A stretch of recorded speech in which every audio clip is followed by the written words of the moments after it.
Hello everyone and welcome to another fixing episode on Mr. Inc. This time round, front struts, springs, top mounts, the works. It is the only part of the front suspension, unless you count the anti-roll bar bushes that sit on the subframe, which you can't do unless you change the subframe or lower it in the very least. This is the only part I haven't touched. And after doing the rear suspension, after Craig 75% did the rear suspension, credit to him, I've noticed a massive difference at the rear of the car. It's firmer, quieter, there's a lot more control around the corners. With a Mark 1 dynamically, you want to be perfect, and there are just too many people that are driving on really shocking examples. They're so bad. I know the moment I get into one, not even as a driver, just as a passenger, that I know, gosh, this is really tired. Mr. Inc. never necessarily gave me that impression to begin with, but as I started owning the car for a couple of weeks, I thought, yeah, this isn't exactly how they're supposed to be. So it's a shame that so many owners are driving Mark 1s that actually, to credit to the cars, they think they're pretty good. And they do hold together really nicely in this area without major issues. But honestly, the differences are night and day once you've done this job. Now, this isn't going to be a step-by-step video, but I'm going to take you through some tips because I've got to get this done within 6 hours, and I'm hoping to do a little bit of a video. I've already done the passenger side front strut. It's been completely rebuilt, just taking it round the block and reversed the car round, and we've had absolutely no issues whatsoever. This is all the new stuff. So, to replace a tired strut assembly, we've got KYB in the house again. Yep, my favourite brand. Now, I can't quote on the shocks and struts for your Mark 1. There are different types. There's a couple of different types, and being the estate and a 2 litre, it would have a very specific suspension strut and spring. I believe these springs are about 1 millimetre thicker than what you get on a 1.4, 1.6. But apart from that, I think the spring height is actually the same, unless it's an ST170. In that case, it'll be lower, etc. That car has a completely different suspension. I think that's the only suspension setup which would be different to this. Theoretically, it's quite complicated, but you're just going to have to search your car and your parts number, so I can't really quote you on that. But KYB is my go-to brand. Obviously, we're dealing with gas shock absorbers by this stage. Only old cars have oil shockers. We have a kit here which I've half opened. It is a fitting kit, and it will come, if I can get it open, with a new boot and a new bump stop. Now that bump stop, yeah, there we go. Now this bump stop, I've got to say, is slightly taller than the original, as I'm going to show you a bit later. But 915208, it's a fitting kit. And also top mounts. Now you could still get genuine top mounts, but for this car, I'm wanting to try things out because sooner or later they're not going to be available. KYB Europe, made in India. Oh, that gives me a lot of hope not.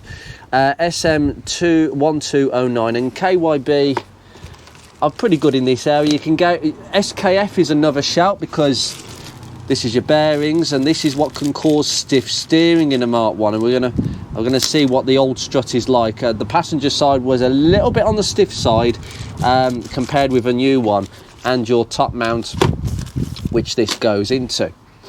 And obviously spring and strut, KYB, yeah, run of the mill. Just some important things to note, okay? We have a pinch seam along here. Now there is a mark just where my finger is. That's kind of the maximum you can go up to, but to be honest, you have to basically get the knuckle up enough so the bolt goes in through there. If you can't, if either of these two ends are sticking out and you can't get the bolt through, it's either too low or too high. It's actually possible to do that. If you get your bolt through there, no problems, your pinch bolt, There's nothing wrong with your camber. You won't have any camber issues. If you don't get it through, well, you won't get the bolt in.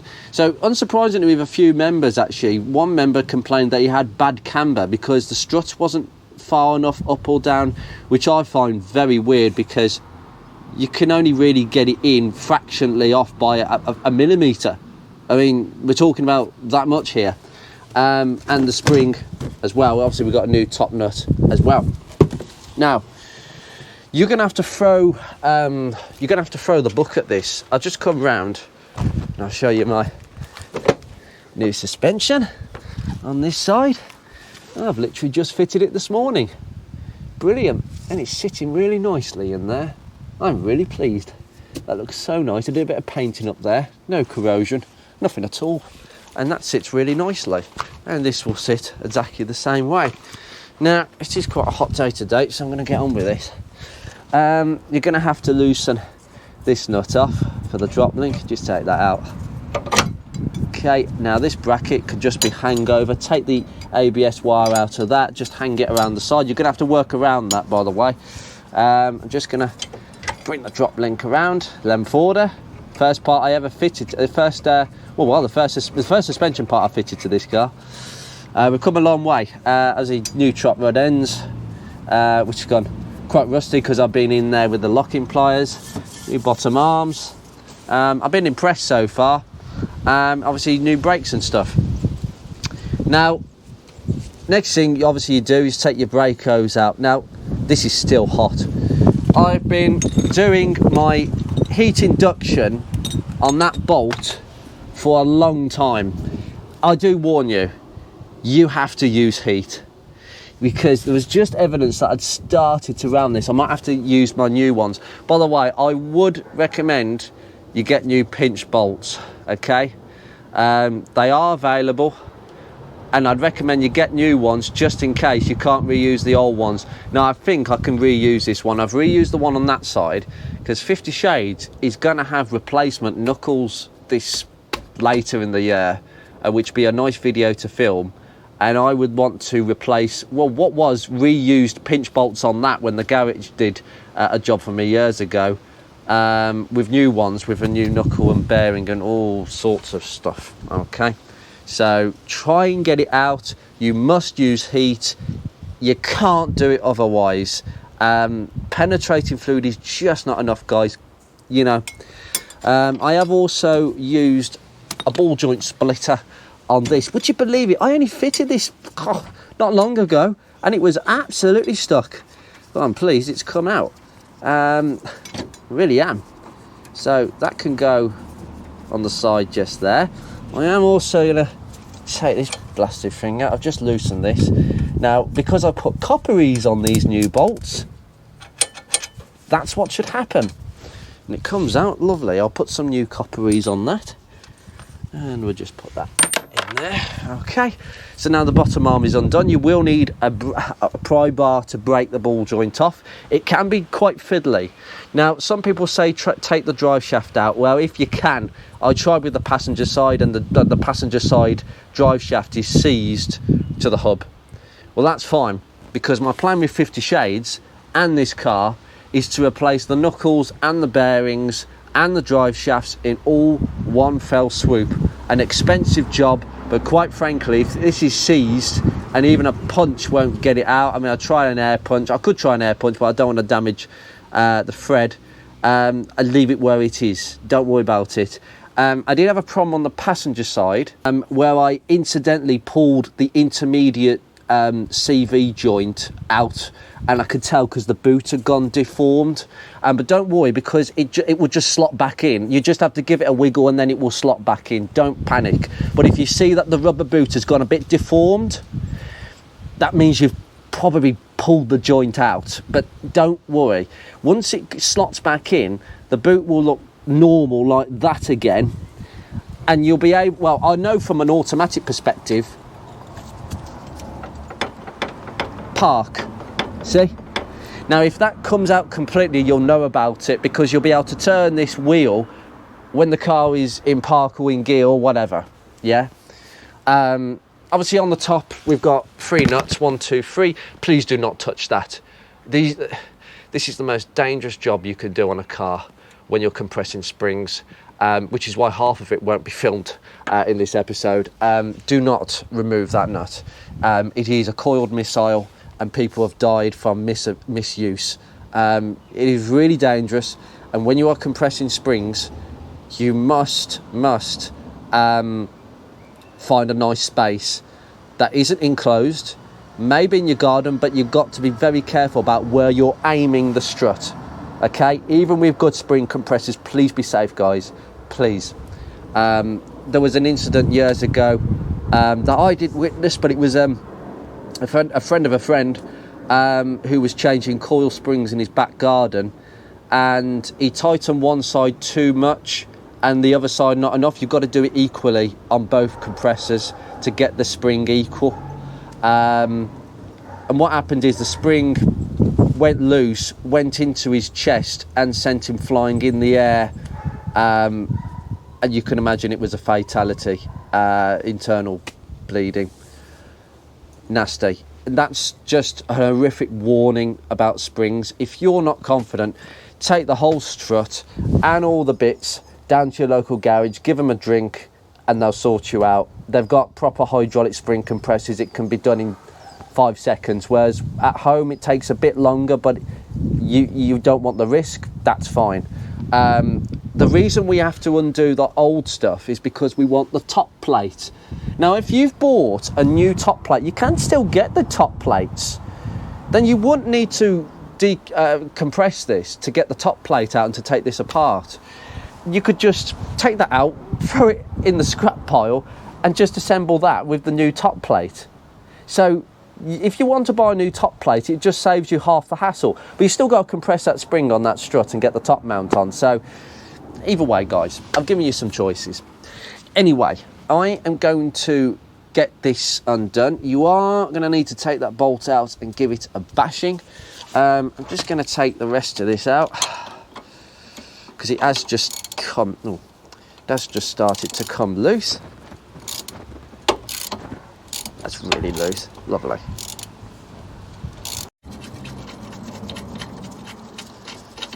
Lovely. Job done. Look at the rust on that. I've got to clean that up. Look at the rust on the threads. There's no thread left there. Yeah, that's going to be cleaned up on my wire wheel. That has come out nicely, actually. I can clean that up and reuse it. Bingo. Right, now, there's only 2 ways about this, guys. This has been married for over 20 years. Let it soak in. Get that wire out the way. And tell your neighbours to be wary.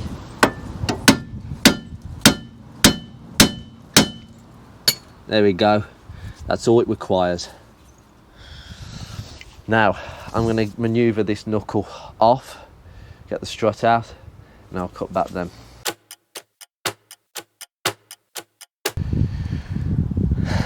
Wow, that took a bit of effort, but strangely, my technique for getting this out was actually quite interesting, because on the other side, I decided to take the whole hub off the bottom ball joint.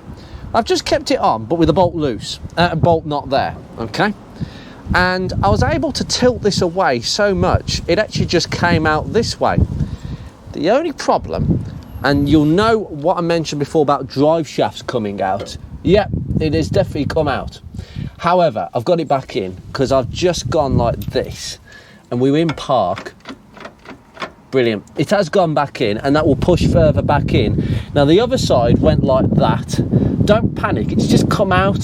So once you've got it locked back in, so I would definitely put it in like first gear or reverse gear if it's a manual, or in park if it's an automatic, so you can confirm that it's actually locked. I can't turn this, so it is locked, but it's probably a little bit out, but it will push back in when we get it all set back in. It's not a problem. However, if it's completely out, what will happen is you can turn the hub completely, even though the gearbox is in park. That means the two have disconnected. Don't panic about that, honestly. These are going to be replaced anyway, these drive shafts. I can get them for the automatics. J&R do the drive shafts for the automatics, bingo, and they are exactly the same from the 1.6 to the 2 litre, no differences. So it just shows you that these are designed to cope with the torque of a higher engine output, put it that way. Anyway, that's done, and that will slot back in quite nicely. And on the other side, the boot looked a bit funny even when I got it all back in, but it's now looking good on that side. It's gone back to how it should look. I think it just, the rubber resets itself basically. Anyway, we want to see this. It's diabolical, isn't it? The original boot covers are very good, but they get a bit brittle with age. But yeah, this was going to snap. I mean, look at this. This is, oh, look at that. This is not just paint. This is not just paint. That is bits of rubber that has just perished. Bits of steel spring that has just perished. And this is why springs go weak. They lose their metal and they go thinner and thinner and weaker. Rust is weak compared to fresh metal, of course. This is why they usually snap at the bottom or at the top, never in the middle, because as you can see in the middle, there's nothing wrong with this. In fact, oh yeah, we've got some yellow paint marks. So Ford did this quite a lot. For some got yellow, some got blue and red. It depends what spec it is. So whatever spec mine is, it's yellow. But really honestly, this is what I want to see. Because when you turn your steering, can you hear this? Actually, right-handed. Oh yeah, that's the sound I can hear when I'm turning. It's horrible. That's the bearings inside here. The bearings just sit here in this top plate. Now this top plate, I'm going to have to give it a bit of a paint, definitely. Now, spring compressors. We're going to have to take all this off to get that top plate off. So, my recommendation is start where the bottom is, here. You put the one on this side and one on this side. You can do 2 and 3, but I would suggest you have the one on this side hooked to this and then hooked to this, right? Now the one on this side, not to the bottom one, because you can't do it because of that. It's the spring cup. You have to do it to that and that. And that will unload that mounting and it will all come apart. Now I'll cut back to them because this is a dangerous job. Whew. Tense with the spring compressors, always is. Now I did this, by the way, in the garden, and we've got a big garden here. I did it well away from everybody, put it that way. So you've got to consider the environment you're in. This top plate is going to be redone. So basically how it sits, you've got the top mount and bearing, and it just sits in there nicely, okay, and spins on that. When your steering turns, this turns, simple as that, okay. This nut is going in the bin because we've got a new one. It is a 18mm from the factory. Now, I'm going to warn you, 2 seconds. Now this is how we do it. So that's how it was sitting. 2 and 3 and 4, please. 2, 4, well, hold on, 2, 3, 4, 5. 2 to 5 on this side, 2 to 4 on this side. Get it? Okay. So look at where I've put the spring compressors. These are excellent spring compressors. They are not your cheap ones. I've used the cheap ones and they are suicidal at best. They've got a locking collar here, so we've got the clamp here and we've got the top clamp here. They're very, very well made. You've even got these 2 buggers where you can connect a U-piece, just added safety. To be honest, with Mark 1s, they're not that bad. Now, what I need to do before anything happens is uncompress them. Now, I'm just going to loosen these off. Now, I can use my impact gun, and I have used my impact gun. I've used it for a couple of things, which I'll explain in a second.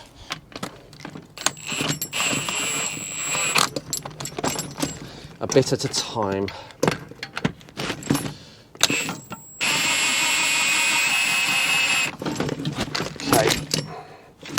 Get off.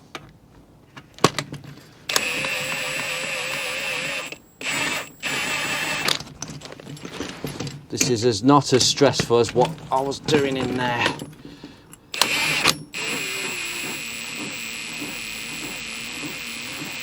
See what I'm doing? I'm doing it slowly. You can use impact guns to do these, but you have to walk it on, walk it off. Do it see how little I'm doing side to side. Otherwise, you're going to have an accident where the spring's going to go through somebody's window. There we go, done. Almost there. That's off. And this is almost off now. Done. That's off. Now just release the locking collar. Come on. There we go. There we go. It's very good. A really, really good tool, this. Really good tool.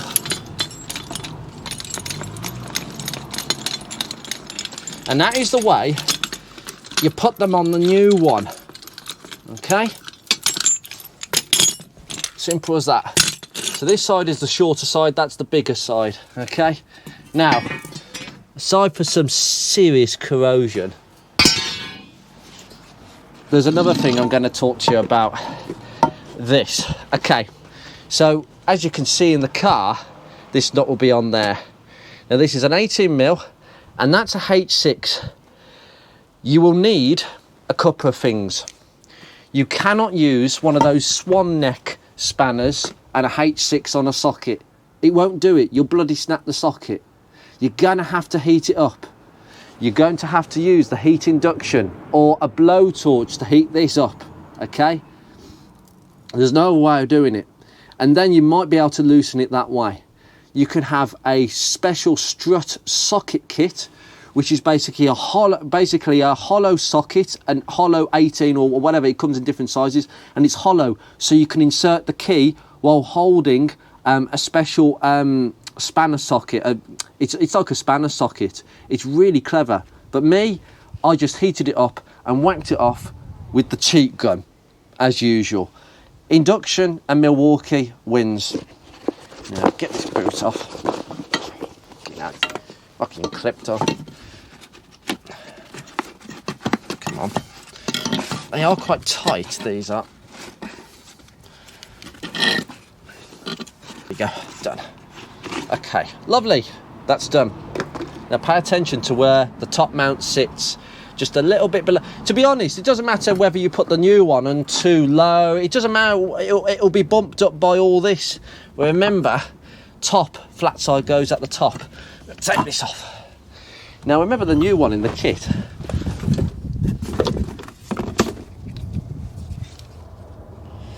Look at the height difference. The new bump stop is a fraction longer. Now there's nothing necessarily wrong with this, so I'm going to just pop that in my spares. I'm going to use the new one, but I'm going to pop it in my spares. This is knackered. It's good to touch now. To be honest, just use my knee to kick it down. Actually, I'm just going to use my foot. You know, that's reasonable pressure, but it's not.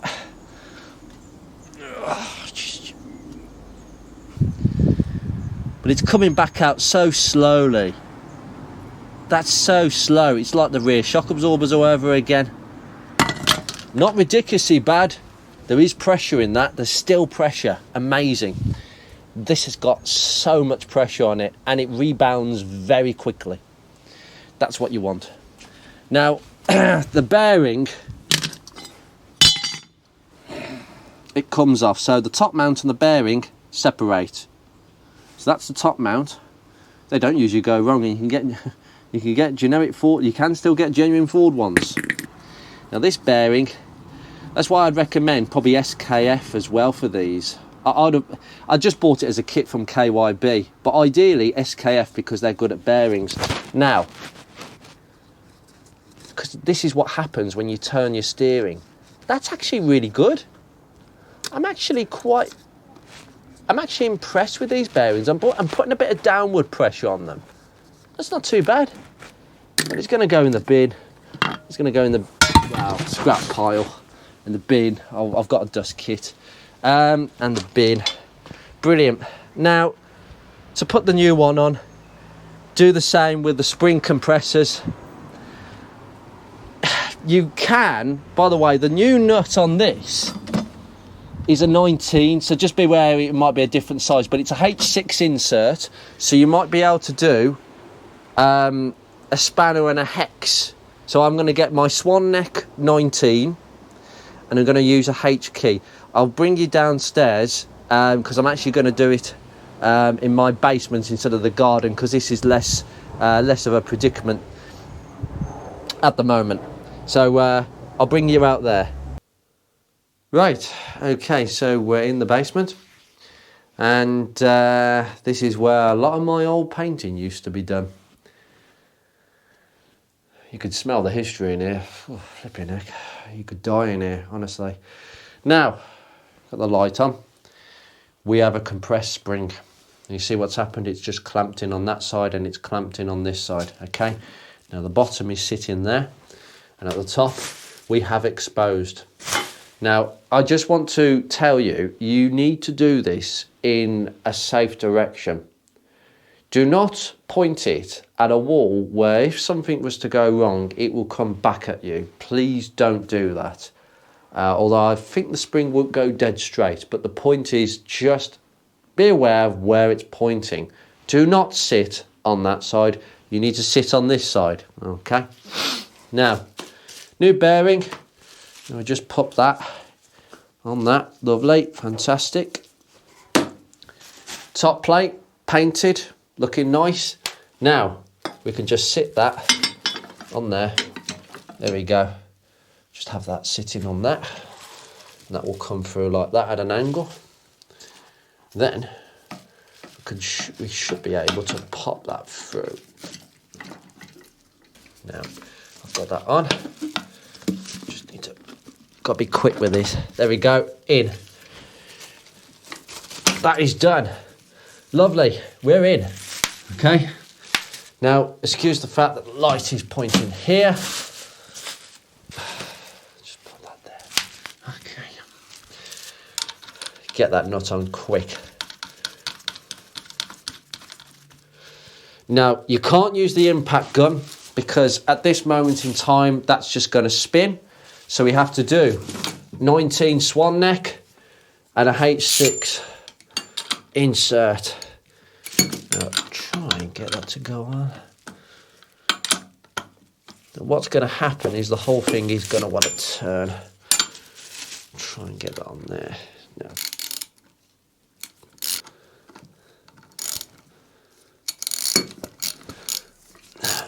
hold it with the 19 and turn with a H6 and watch what's going on.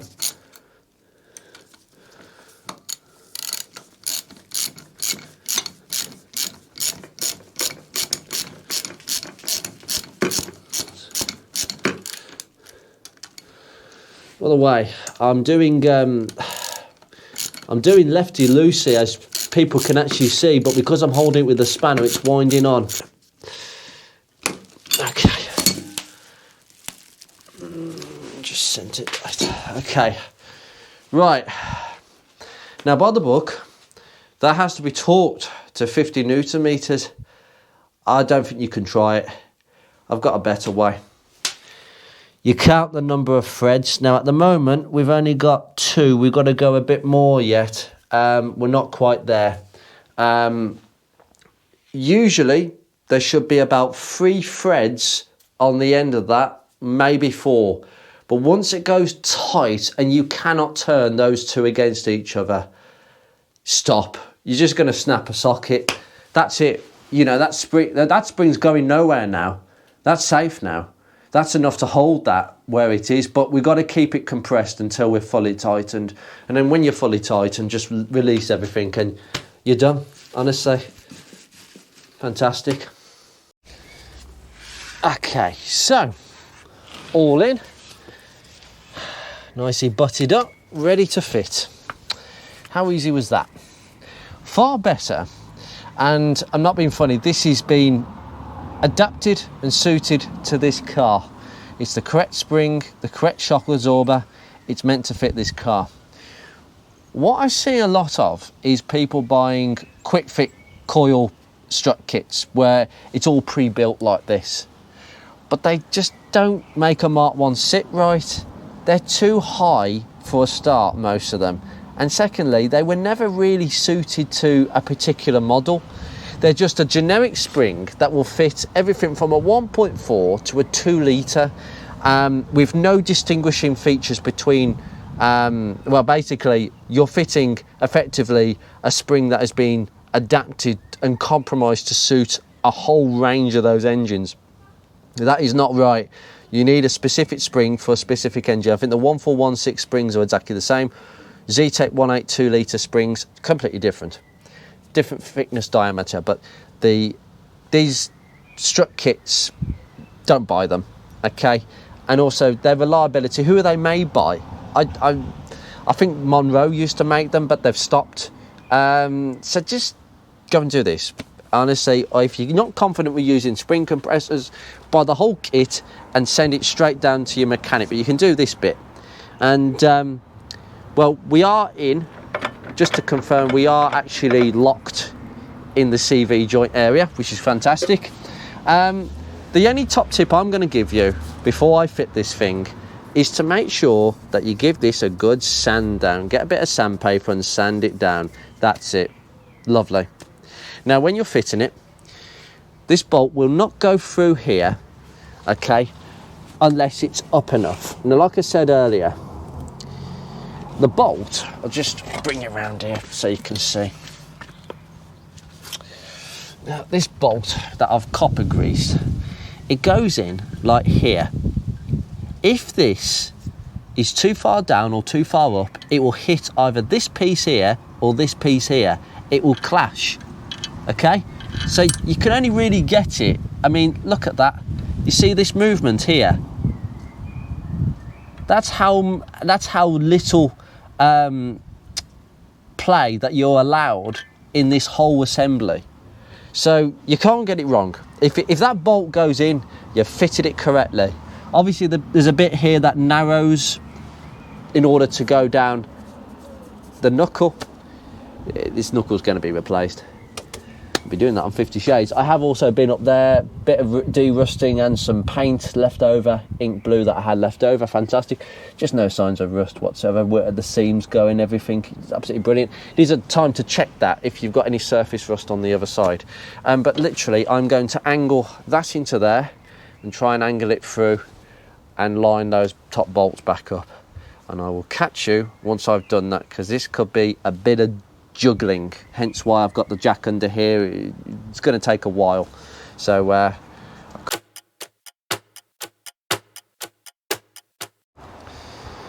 right, and precisely 2 hours later, that should have been much quicker and much easier. Everything is in, except, and this is the flaw with, this is why you have to undo the knuckle from the ball joint. Like I said earlier, there is a risk of the inner joint popping out, and you've got this spider yoke that goes into the CV intermediate shaft, and it connects it to this outer side drive shaft. And what had happened is it had come out so much that one of the bearings on the yoke was in there. I could feel it with my finger. Now, you might observe that we've got a new hose clip, a new CV clip, and the boot looks a bit cleaned up or greased. Yes, as you can judge, I've had to go in there and cut that boot off just to put it back on while the bearings on while the yokes had come off. Sorry, this camera was charging, otherwise I'd have shown you that. There is a risk of doing it, and this was utterly seized. Again, this is it's one. It's literally one. There is no point. I'm going to budget now for this car to have new drive shafts anyway, and a new knuckle with new bearings. Same for 50 Shades. I need to do it to 50 Shades hopefully first, and then this one second time round.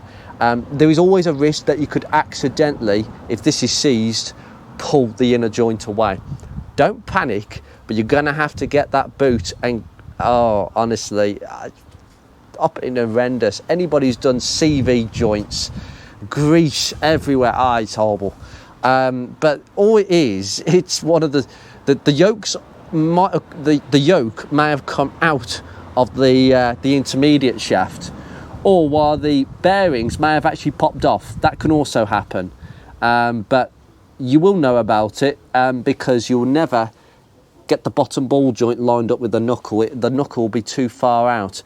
That means that drive shaft hasn't gone in, so you're going to have to get it, you're going to disturb it. What I've done is I just peeled back. I've kept the inner clip on, and I just peeled it back, cut the clip, cleaned all the grease because I couldn't see what was going on. And what I did is I just took the whole drive shaft out, and I've just popped those bearings back on the yoke. And then it slipped straight in. New grease. You'll probably enjoy the grease, but it's all gone back in, and I just had to start the car just now. Absolutely fine, no clunks at all, so at least I know that my CV joints are absolutely fine. Bit of a mishap, but these things do happen, and sometimes off camera, sadly, for this case. I would have liked to have filmed that one. Just pop the hose back on, that's back on. Everything's been connected, ABS connected up there, 50 newton meters. That pinch bolt is 90, and it's just clicked on. Superb. This, try to get it done for the drive shaft, couldn't undo it. So I put the nut back on, and it didn't quite torque up. 315 by the book. My massive torque wrench over here, it didn't click on that, so I went down to 300 and I just about got a click. That's fine. It felt like I was going to snap the parking pull, because effectively in an automatic, that is your parking pull, and you are using the parking pull as a means to torque that up. Not ideal. Don't want to snap the parking pull, I'll just end up not having park. But there you go, guys. I'm going to let this settle down, and it looks amazing in here. I really am pleased with this all over. So if you want to have a go at this job, have a go. You have to be aware about you may have the same problem as me, CV boots, the inner joint coming off. I'm sure that's happened to a couple of you. It's happened to me a few times when things get seized and stuck. And these are some of the things you've got to encounter. But it's nothing that you can't correct at home. And to be fair, CV joints are very robust things. It's usually the outer joints that knock. The inner joints, it's a simple yoke slipped into a carrier. You'll see how it goes together if you ever encounter that, but don't panic if it comes out and you can't push the hub in enough to get that bottom ball joint in the spindle. You just have to take off the boot like I did. Bit of grease, CV boot pliers, some cutting pliers, and you're away. But last of all, I've just got to torque these 13s up, 25 newton meters. I mean, you can do this with the wheels on the ground, but garages don't really do this. They just torque it up as it is. There we go. Lovely. And just to finish off, there we go. Lovely. And that's a nice way of ending this. I hope to see you in another episode. Mr. Ink is going to be a bit more comfortable from now on. Touch wood that everything settles down, and I'll report back if there's anything to report back on. Anyway, take care, everyone.